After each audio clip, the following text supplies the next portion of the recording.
There are definitely reasons for women to be cheerful, but there are still, I feel, some barriers to success. And I think women need to be ambitious in their approach, as well as seeking support from other women. Now, at the age of 60, I can reflect back, and there are so many lessons to share. I came from a working class family, the daughter of immigrant parents from Poland, and they were keen for me not to have to work as physically hard as they did. And their expectations of me were not very high. They wanted me to work in a clean office. That was about their highest ambition for me. But with those no or low expectations gave me a huge amount of freedom, and being loved unconditionally was really their greatest gift to me. So I went to study chemical engineering and fuel technology, and my parents had this strange mixture of pride and genuine bewilderment about what and who they'd raised. And going into my first role as a female engineer, I was in Scotland, it was the early 80s, and I was in heavy engineering. Walking on the shop floor was interesting.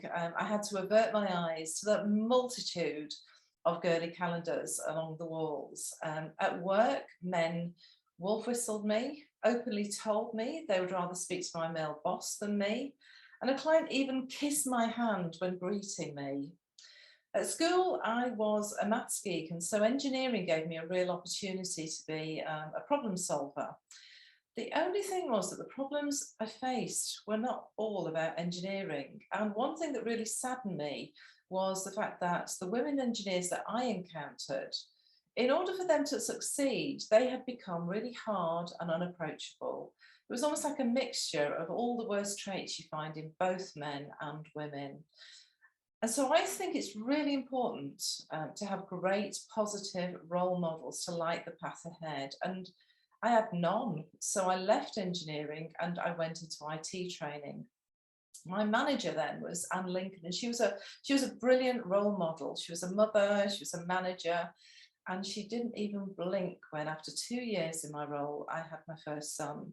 She bent over backwards to help me balance a new family and my career as an IT trainer for IBM.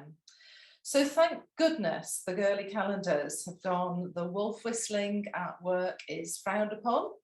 And I don't think there's much danger of hand kissing these days. And there are more women to look up to. And these women are not honorary men, but women who bring their own unique perspective in this world. And we desperately need that.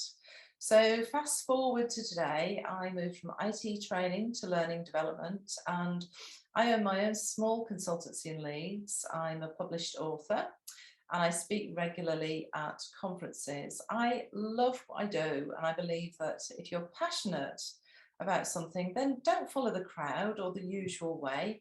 The usual way is what has got us where we are now, and we desperately need different. Last week I was listening to Woman's Hour, and it was their 75th anniversary, and they commissioned a poll for the occasion. And one of the really surprising statistics for me was that 75% of the women polled feel that the place they feel most unequal is in the home due to the division of housework. Now, I've been very blessed to have a husband who has never seen housework as my job. We met in engineering in Scotland.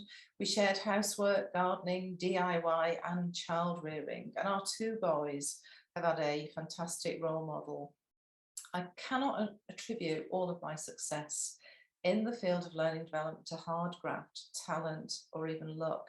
The support of my husband and my family and friends have been key, as well as there have been other cheerleaders along the way as well. So if you're a woman wanting to become a leader, then find a female role model and a network to get support from. Don't go for ordinary and usual, because we're not.